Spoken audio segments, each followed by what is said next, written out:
had packed my suitcase the night before. Not the pink, rattling kind kids drag through airports, but a silver one. Quiet, compact, like me. Inside were a suit for the London conference, a sweater for the weekend in the Cotswolds, and my old notebook that's followed me through every business trip. That morning, I FaceTimed my mom. She asked, "Are you going on vacation?" I smiled. "Business trip, Mom. But I'll sneak in a few real days off. You should be proud. I'm finally learning how to rest." She laughed. "Let's hope no one ruins it this time." She didn't know how right she was. The 15th floor conference room at Metasphere glowed in that cold, white LED light that makes everyone look slightly washed out. I sat in the middle row, coffee steaming beside my laptop, slides ready. In 10 years, no one had ever raised their voice at me in that room until that morning. Jason Reed, the new CEO, walked in. He'd been here less than 2 weeks, yet moved like he'd invented the concept of modern leadership. Crisp white shirt, rehearsed smile, and the gaze of a man who thought an MBA could replace experience. He started his speech like every self-declared savior does. "We need a mindset shift. No more unnecessary spending. No more luxury business trips. We're not sponsoring European vacations disguised as work." The room chuckled, short, dry laughter, the kind you make to keep your job. I didn't. Then Jason's eyes found me. Same smile, only colder. "Emma, I see you have a flight to London next week, right? Cancel it. From now on, we'll manage licenses remotely. Send all the documents to Leah. We don't need to fly halfway across the world just to sign a few papers." His tone was polite, almost gentle, like a compliment wrapped in sandpaper. I set my cup down, the porcelain tapping lightly against the table. "Sure," I said. Just one word, sharp as a period ending a chapter I knew wouldn't close quietly. He nodded and went on about speed and optimization, like he'd just discovered both. I looked out the window. The Bay Bridge lay shrouded in fog, the water below still as glass. I thought of the meetings in London, the European officials I'd built relationships with over 8 years, the espresso bar near my hotel where they called me by name, not by title. And I thought, how fascinating. It only takes 2 weeks for someone to believe they understand a system I've kept alive for a decade. When the meeting ended, Jason walked past my table. "We need fresh thinking, Emma. Doing things the old way doesn't make them right." I looked up, calm. "Maybe, but not everything new is better." He smiled, the kind of smile that listens to no one, just waits for its turn to speak. Then he walked off, leaving behind cologne and cold air. I opened my email and typed, "London trip canceled per CEO request. Files to be transferred to Leah for processing." Then I pulled my suitcase closer, leaving it beside my desk like an abandoned cat waiting by the door. I checked the European license renewal date, June 17th. I added a note to myself, no reminders. Forget Ishaw's fine. At lunch, I ate with Mark, the only person in the building who still talked to me like a human. "You okay?" he asked. "I'm fine," I said, taking a sip of water. "My vacation just ended before it began." That trip mattered, I shrugged.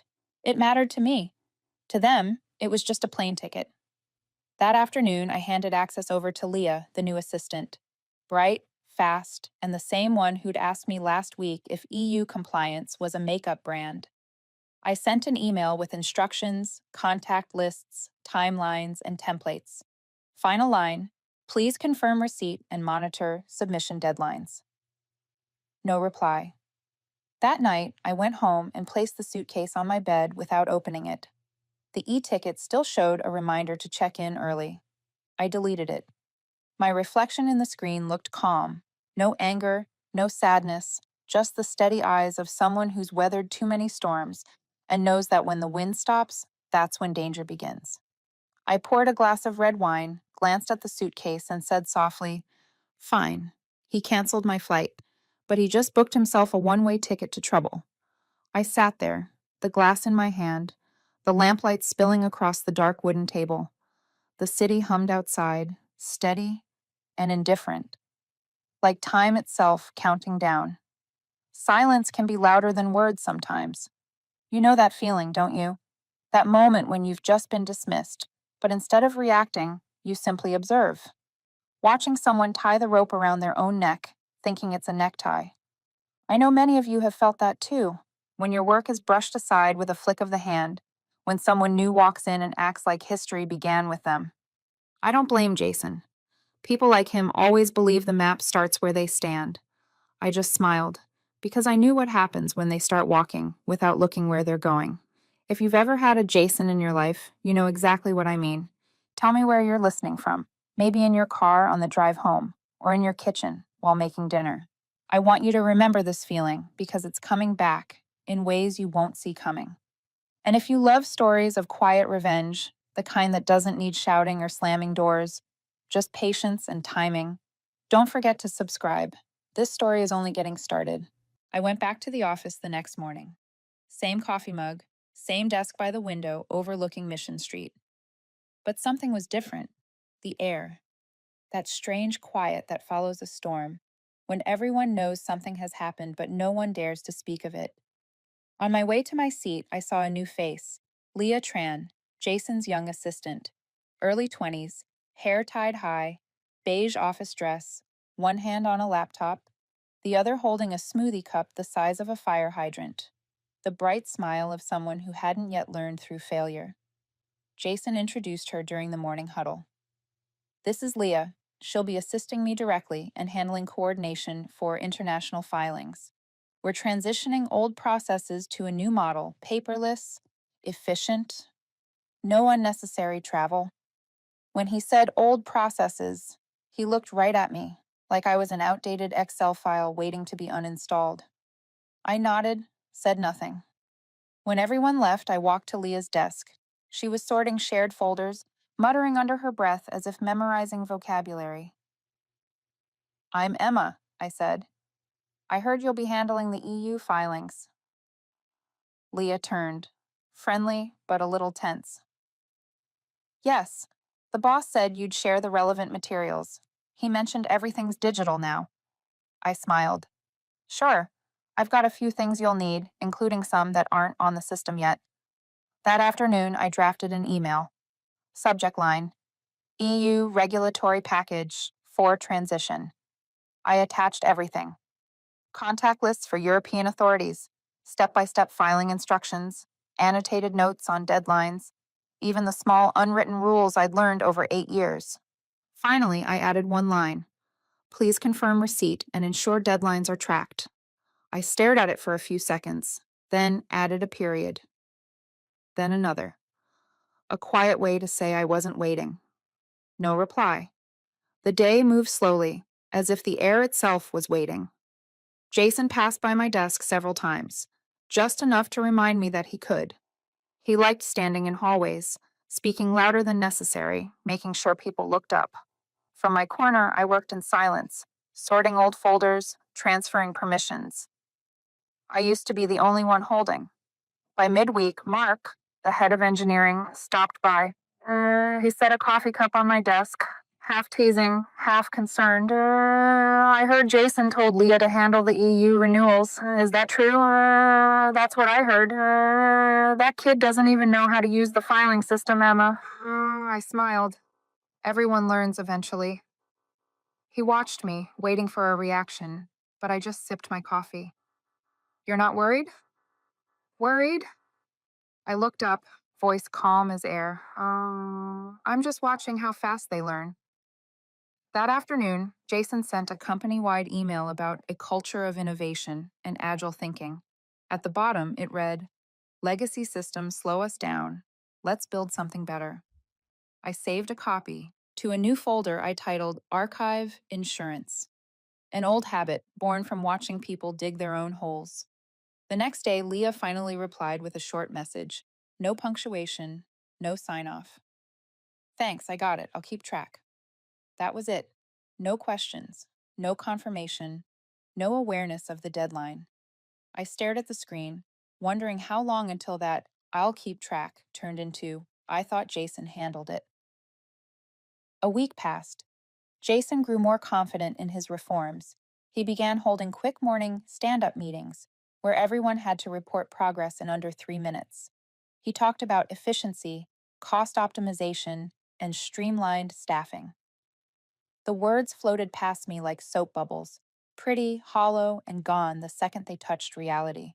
Now and then, he'd throw in a subtle jab. Some people still prefer doing things the old way, but we're moving forward. The room would go quiet. A few glances flickered my way. I just smiled. I didn't need to take notes. My memory was sharp enough to keep every word.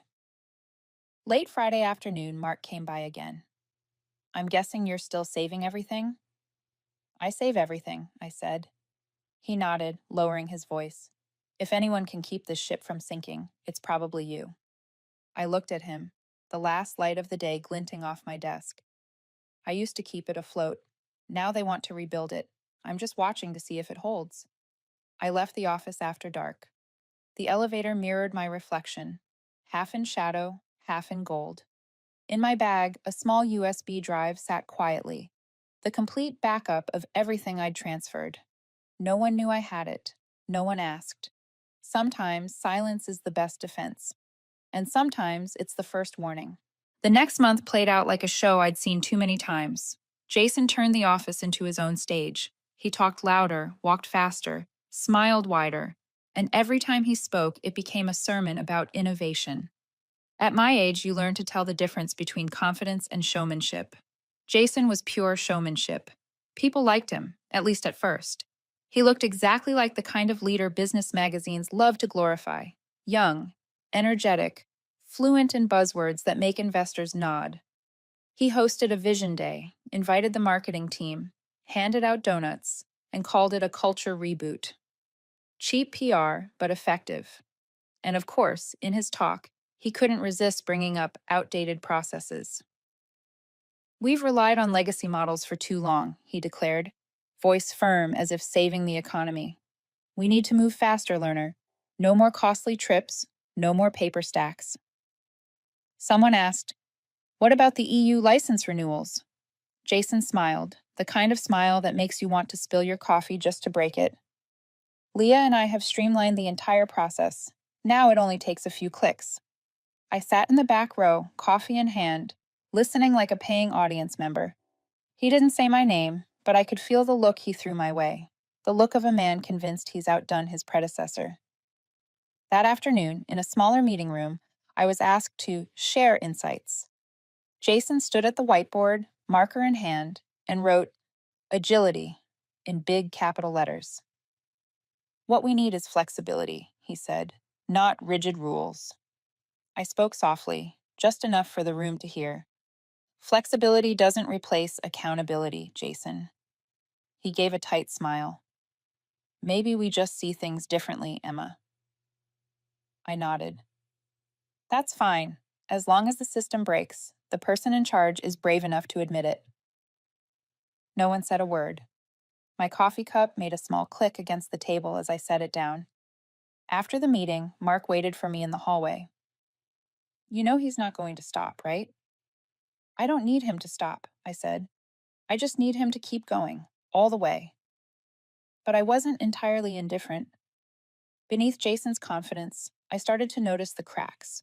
The way he paused too long whenever an email came from investors, how his voice changed pitch when he mentioned quarterly targets.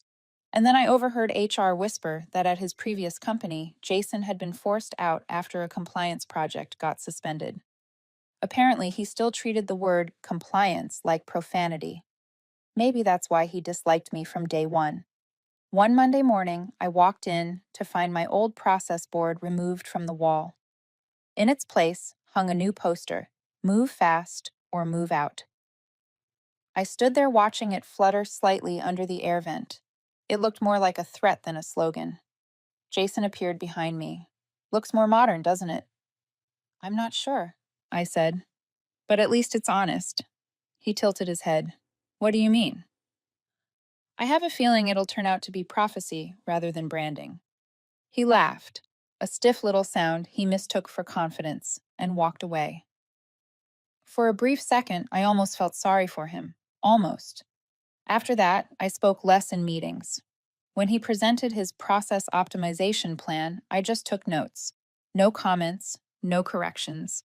I saved everything: meeting minutes, emails, messages, even his hallway remarks. Leah was still buzzing around with her laptop, sending daily reports no one read. She was like a rookie trying to defuse a bomb by pressing every button at once. June arrived. I checked my calendar. The 17th is circled in red, the final deadline for the EU license renewal. I added a sticky note to my monitor. Deadline, June 17th. No reminders. Mark saw it and asked quietly, "You're not planning to warn them?" I shook my head. Nobody wants the night watchman shouting fire while they're dreaming. I closed my laptop and looked out the window. Afternoon light poured across the poster. Move fast or move out. I took a sip of cold coffee and thought, yes, they're moving fast. They just don't see the cliff ahead. June 1st came like any other month. No alarms, no shift in the wind, just the usual cold, bright mornings of the office. But something quiet began to move underneath, like an undercurrent only someone who's been here long enough could feel.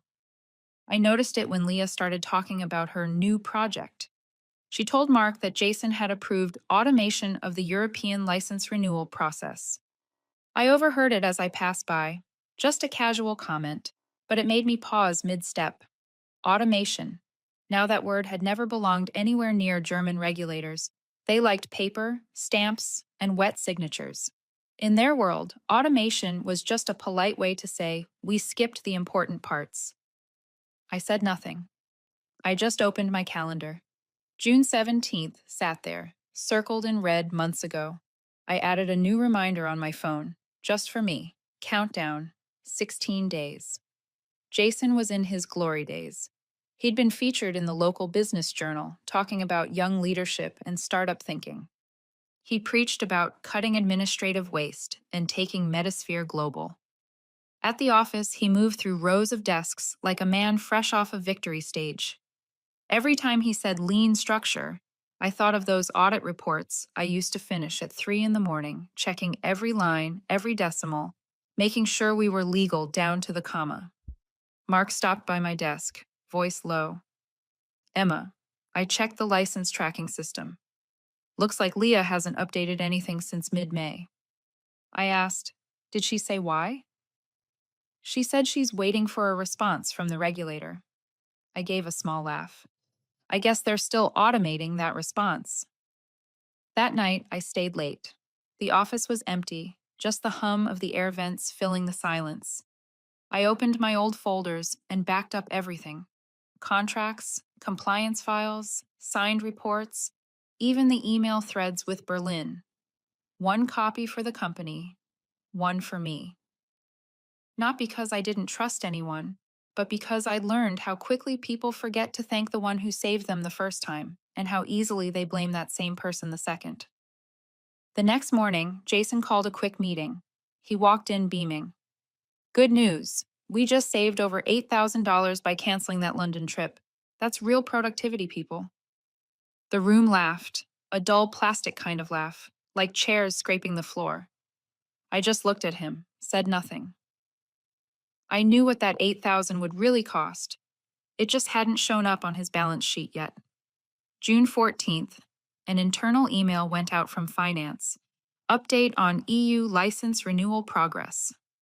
Leah didn't reply. Neither did Jason. On the 15th, I saw her in the pantry, stirring her smoothie while laughing into her phone. I asked lightly, as if it were nothing, "Leah, did you get the confirmation from Berlin yet?" She hesitated for half a second. "Oh, I think so. They send those automatically, right?" "No," I said. "In Germany, nothing's automatic except trains."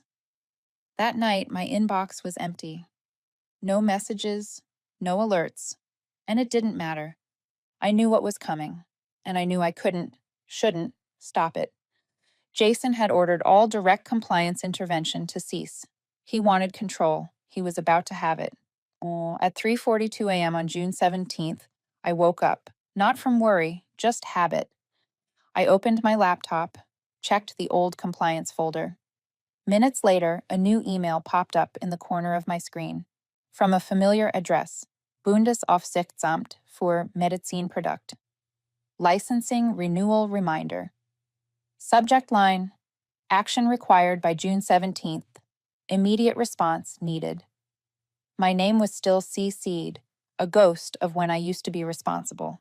I read it slowly, every line, every warning. The deadline had arrived. My hand hovered over the mouse, ready to forward it to Leah. I stopped. The only sound was the ticking clock in the living room and the faint hum of passing cars. I remembered Jason's words from that meeting. We don't need someone holding our hand just to sign a document. I closed the laptop. No forward. No call. I just wrote in my notebook. Reminder email received. 3:42 a.m. They won't read it. I poured a glass of water, sat down in the armchair, and watched the faint blue glow from the screen fade. Some lessons only arrive when people believe they've learned everything. And Jason, he was about to attend the most expensive class of his life. The next morning, I arrived earlier than usual. Leah wasn't in yet. Jason either. On my desk, the sticky note still sat where I'd left it. Deadline, 17/6. I took my red pen and added one more line beneath it. Countdown over. Then I sat down, opened my laptop, and began working as if nothing was about to collapse. Because the truth was, nothing of mine was. Monday morning, I arrived at the office at 7:30, earlier than usual. The glass doors were still misted over, the ceiling lights cold and pale. I made coffee, powered up my computer, and checked my inbox. Nothing. No alerts, no confirmations, just the steady silence of people who believe that if they don't look, the problem doesn't exist. By 9, footsteps started echoing through the hallway. I heard Leah laughing near the end of the corridor, her voice light, carefree, as if the only thing that mattered in life was the yoga class she'd just signed up for. Jason came in late, crisp new shirt, same rehearsed smile, the confidence of someone convinced he'd just won another round in a game only he understood.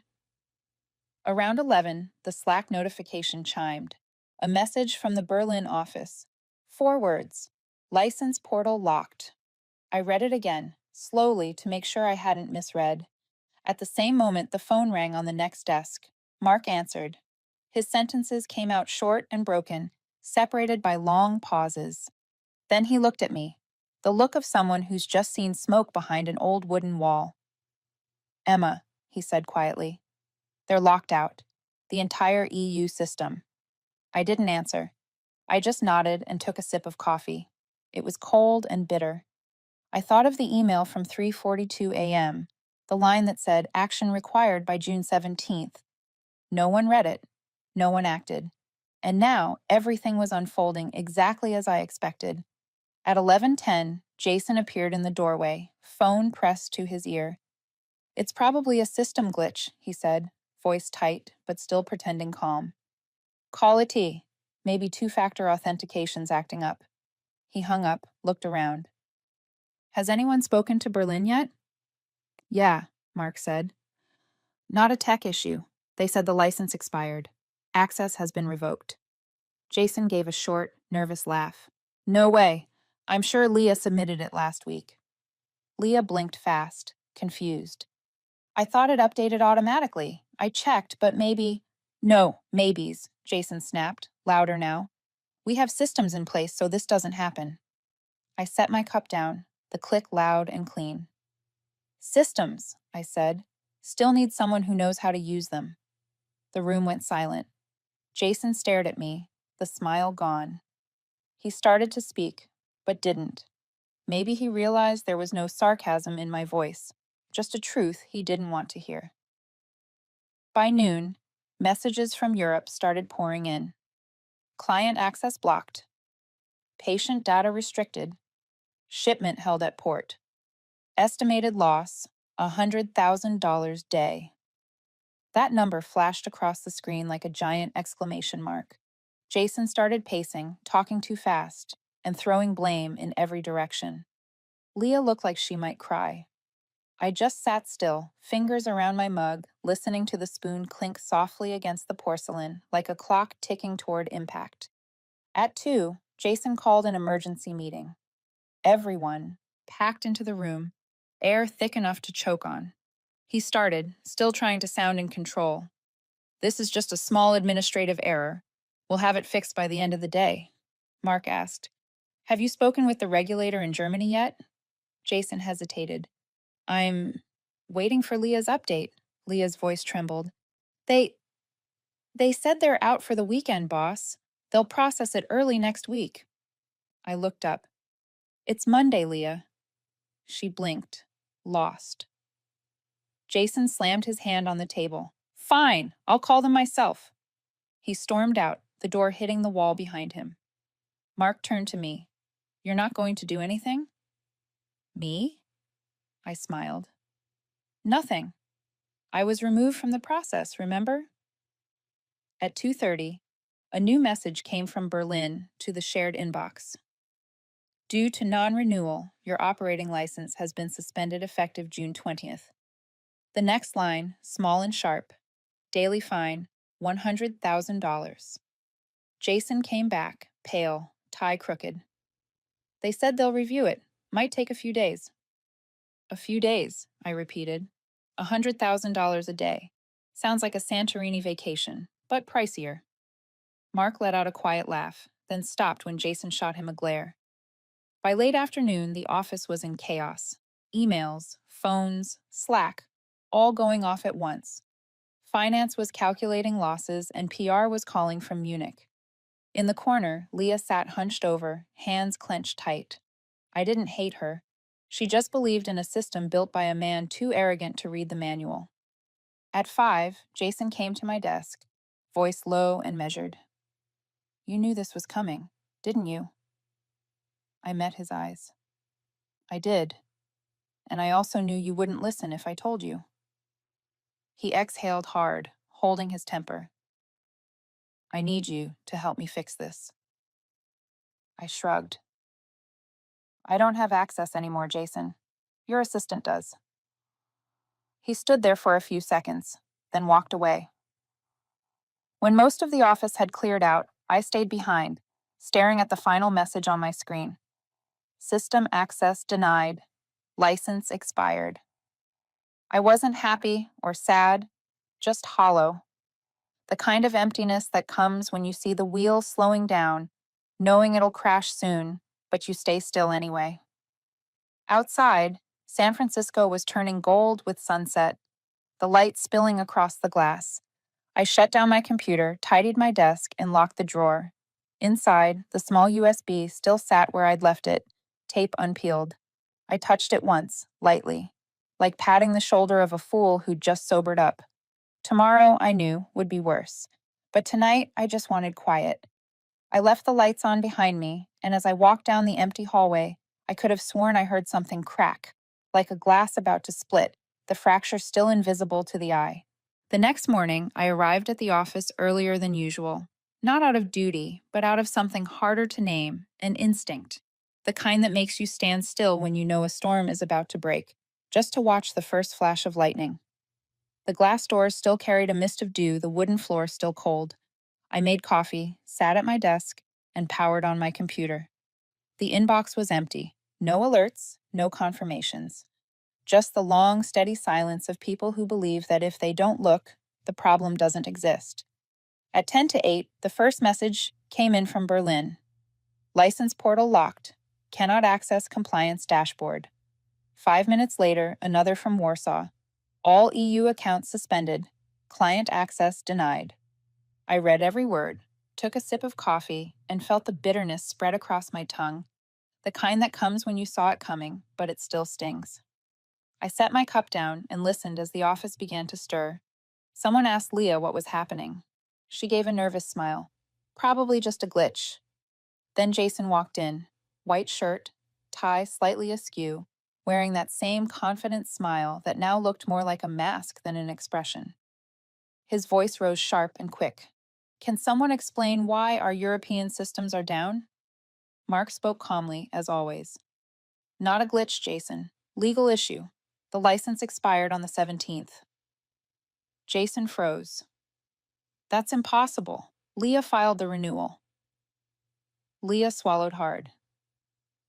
I sent everything in. I thought it was automated. No, Leah. I said softly but clearly. In Germany, the only thing automated is the train schedule. Silence filled the room. Jason stared at me, his face caught somewhere between anger and confusion. You knew this was going to happen, didn't you? I did, I said, but you wouldn't have let me stop it. 15 minutes later, an emergency meeting began. Jason spoke fast, his rhythm off. We'll resolve this today. It's probably an authentication issue or a system update on their side. Mark shook his head. No, they've locked us out. That means we no longer have operating rights in the EU. Leah's voice trembled. I can resend the email. Maybe they'll understand. They won't, Leah, I said quietly. They'll be fine. By 11, word had spread across the company. Overseas teams couldn't access data. Shipments were stuck at ports. The Munich client demanded a refund. Finance started calculating losses. The first line on the report read, Losses, $100,000 per day. Someone exhaled loudly. Jason clenched his fists, repeating, We'll fix this. He wasn't smiling anymore. At lunch, no one left their desks. The calls came nonstop. Germany, Poland, the Netherlands, France. All the same message. Operations suspended, no transactions, no shipments, no new contracts. The losses doubled every 24 hours. I stayed quiet. No one even noticed me. Anymore. I was part of the furniture, old, but still here. I watched Jason pacing, his voice cracking now, his sentences tripping over themselves. Emma, you used to handle this. Can you fix it? I looked at him, my tone even. I don't have access, Jason. You locked me out last month, remember? He stared for a long moment, then said, Then at least tell me what to do. Contact them, I said. Explain the error. Provide submission records, documentation, and proof of compliance. He turned to Leah. You have all that, right?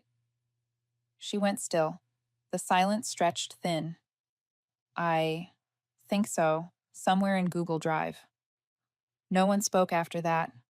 At 3 p.m., Berlin sent the official notice. License deactivated. Daily penalty, $100,000. Retroactive from June 20th. Jason read it and sank into his chair. The metal frame creaked, a small sound that somehow carried the weight of collapse. He buried his face in his hands. I watched, not with satisfaction, not with pity. Just a strange calm, the calm of someone who saw the fire long before the smoke and now simply watches the ashes rise. By 7 that evening, the office was still lit. People ran from desk to desk, calling, typing, trying to salvage something that had already died by morning. I stood up, packed my papers, and locked my drawer. The small USB was still there, the tape unpeeled. I touched it lightly, more habit than intention. Jason passed by my desk, voice low and worn. If you'd warned me sooner. I did warn you, I said, cutting him off. You just didn't listen. He paused, eyes tired. How long until we recover? That depends, I said, on whether they still see us as a credible company. In Germany, losing trust is worse than losing a license. He didn't reply, just nodded and walked away. At 8, the office was nearly empty, only the white lights reflected in the glass and the faint shadows moving across the floor. I gathered my things, carried my cold coffee cup to the sink, and stepped into the hallway. Behind me, the sounds lingered, keyboards, sighs, phones ringing unanswered.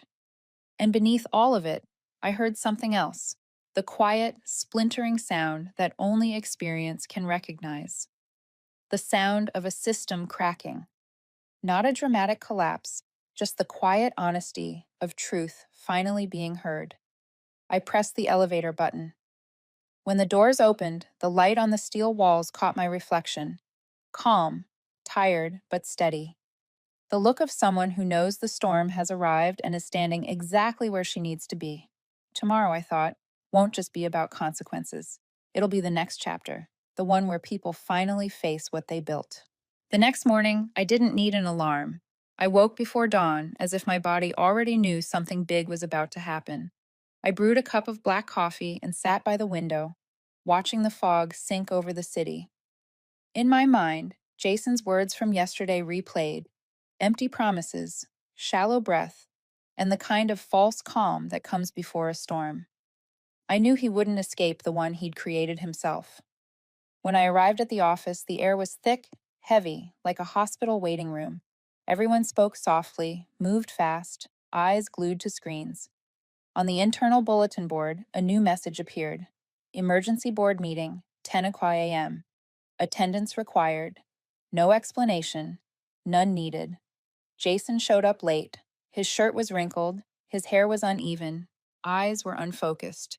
The man who once walked in like a spring breeze now looked like someone who'd barely survived a hurricane. He tried to act normal, but his hands kept spinning his pen unconsciously. I watched him and felt something strange, not pity, but understanding. No one falls from the top without pain. At exactly 10, the board connected over Zoom. 12 squares appeared on the screen, faces stern, tired, and cold. In the center was Parker, the CEO, with silver hair and an X-ray gaze. He started without pleasantries. Jason, I assume you've received the notice from the German regulators. Jason nodded, his voice trembling. Yes, sir. We're reprocessing the license. There were some misunderstandings during the transition. Parker tilted his head, his tone sharp as steel. Misunderstandings? I'm looking at a damage report exceeding $2 million in less than 3 weeks. Do you call that a misunderstanding? Jason opened his mouth, but no sound came out. Parker continued. I want to know exactly who was responsible for the renewal. Names, titles, and authorization dates. I sat quietly in the back. I knew this moment would come. Jason looked around, searching for a way out. Finally, he said, under the new structure, I delegated the task to Leah, our operations assistant.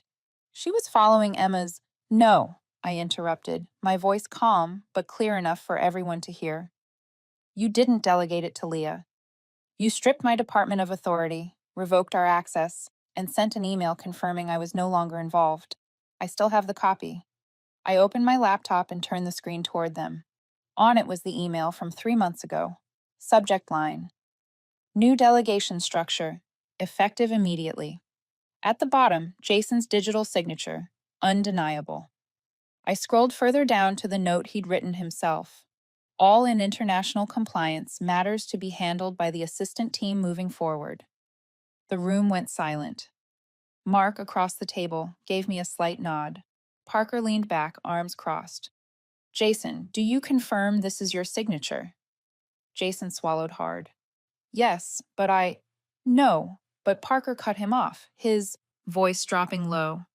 You restructured the department, removed the company's most experienced compliance lead, handed a critical process to a junior hire, and now we've lost over $2 million. I don't see anything left to discuss. No one spoke. Even the hum of the air conditioner sounded loud. I looked at Jason and for the first time saw genuine awareness in his eyes, the kind that comes when someone finally sees the wreckage of their own making. Parker turned to me. Emma, do you still have all the original documentation? I do, I said. Files, contracts, correspondence, and verified letters from the licensing authority. Can you help us restore the process? I can, I answered slowly, but it'll take time. They don't easily trust those who let the system collapse. Jason sat frozen. Parker looked back at him, voice cold as a verdict. You'll vacate your position immediately. HR will handle your exit details. I won't use the word termination if you leave quietly. Jason lowered his head, his fists clenched.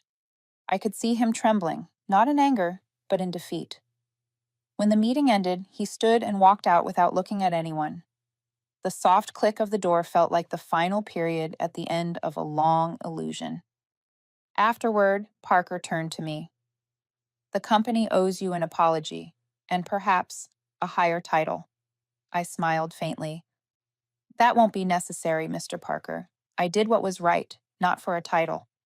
He nodded. Then help us rebuild what's left. When the meeting ended, everyone left in silence. I stayed behind. The loss report still glowed on the screen. That number, $200,000, like an open wound. I took a sip of cold coffee and looked out the window. Afternoon light spilled through the glass, tracing gold across my hands. I thought of Jason, the man who believed speed was strength, who thought innovation could replace experience. Sometimes the real cost of a lesson isn't money, it's arrogance. Before leaving, I shut down my computer and glanced at the poster still hanging on the wall. Move fast or move out. I let out a quiet laugh and murmured, "Congratulations, Jason. You finally picked the right half." I turned off the light and stepped into the hallway. Behind me, the office was wrapped in silence, heavy but fair. The storm had passed, and everything was still again. But I knew that stillness wasn't the end.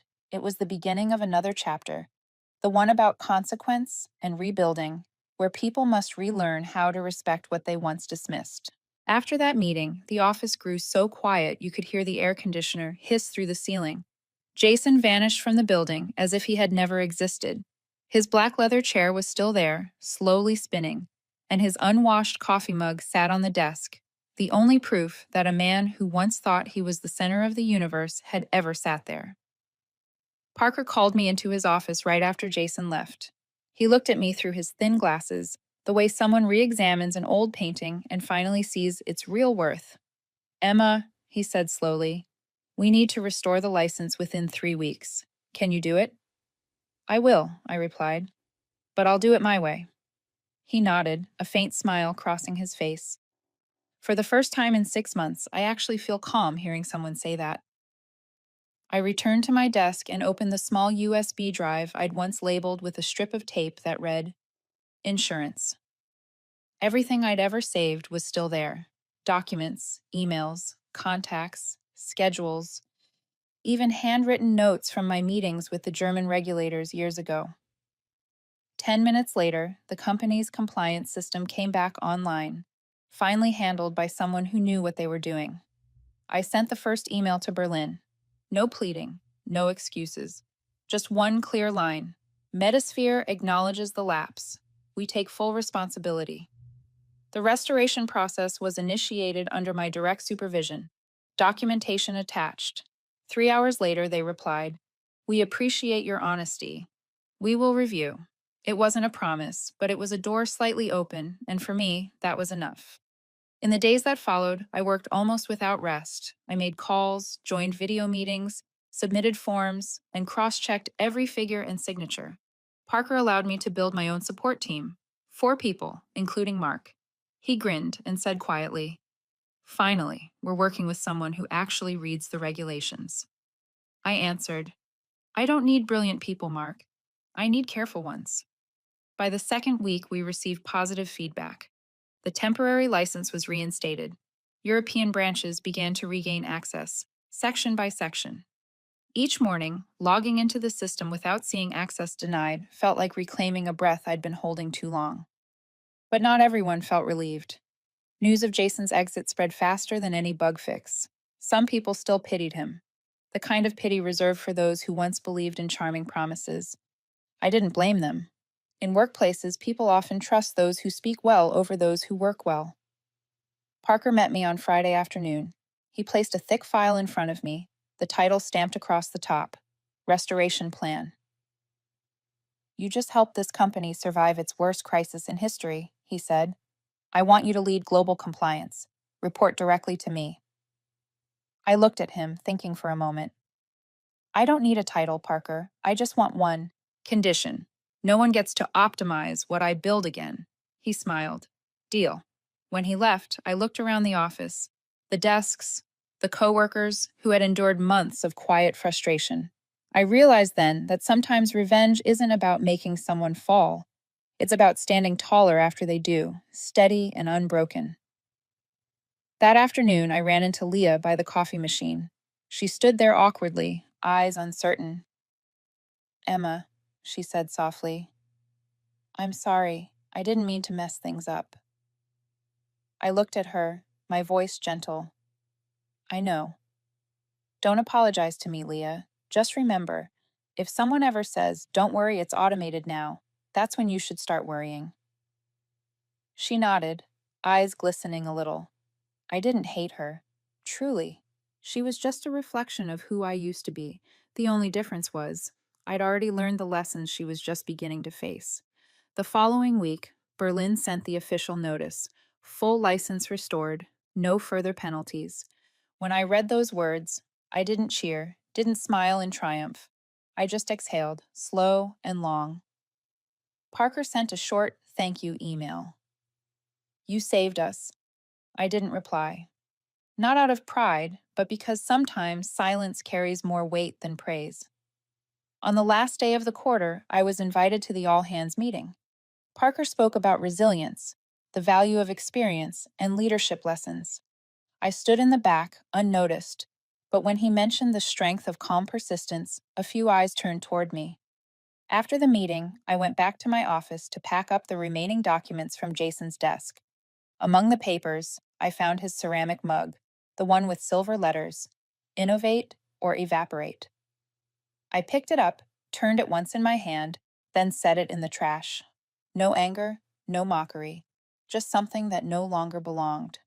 On my own desk sat an old note, the edges yellowed. Deadline, June 17th. I slipped it into the drawer and didn't tear it, kept it as a reminder. As I left the office that evening, I paused by the door and looked back. The soft yellow light on the desks, the distant tapping of keyboards, the faint scent of fresh coffee. Everything looked normal again, but I knew no one in that building would ever be the same. I stepped into the hallway, the small USB still in my pocket. Outside, the sky was painted with dusk.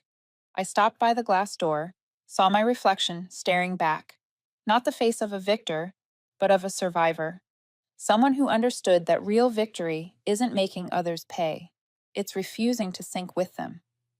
I smiled faintly and whispered to myself, respect isn't given, it's earned and remembered.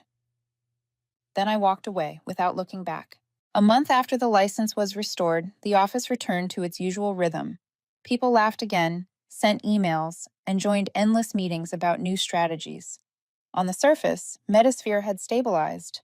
But if you've ever seen a house after a fire, you know, no matter how fresh the paint or new the curtains, the smell of smoke never really leaves. I started working with the Asia team to expand new licenses. Parker called it trust, but deep down I knew it was a message: we won't repeat old mistakes. People began to look at me differently, not as the difficult woman from compliance, but as someone whose words you should probably listen to. Still, once trust is broken, it never returns the same. I found myself more tired, more cautious, and less willing to believe promises. Some afternoons, I'd sit in an empty conference room, looking out at the city, listening to the distant hum of traffic, and wonder if I'd gone too far from where I started, from the place where I once loved this job. Then, one Monday morning, Parker walked into my office. He set down a thin envelope without saying a word. I opened it. Inside was a formal letter of thanks and a bonus check. Emma, he said, slow and sincere, I owe you more than this. The whole company does, but I know you. Money was never what you wanted. I smiled faintly.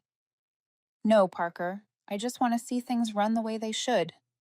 He nodded. Then, if you want to take some time off, go.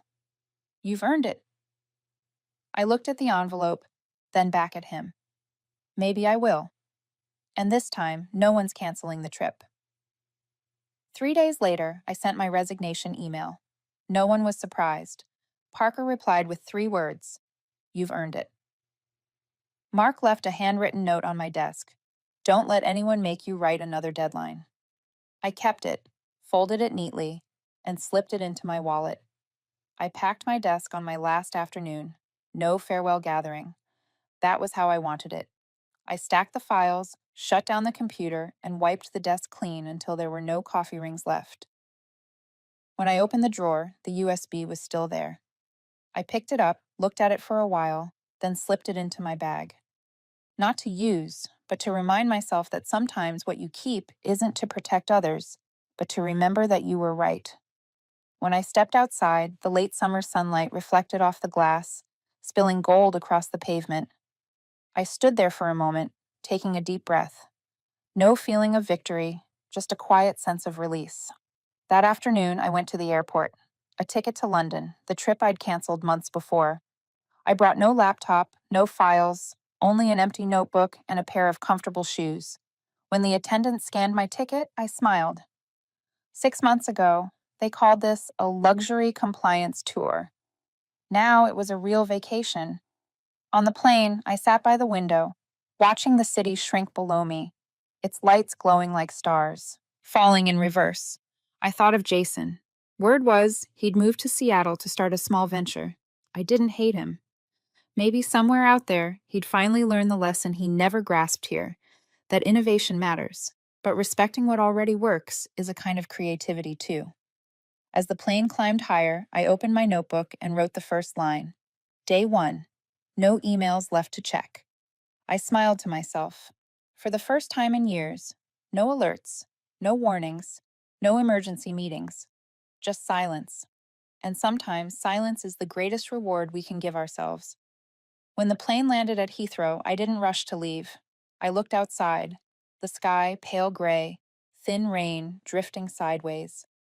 I remembered the smell of coffee from the small cafe near my old hotel.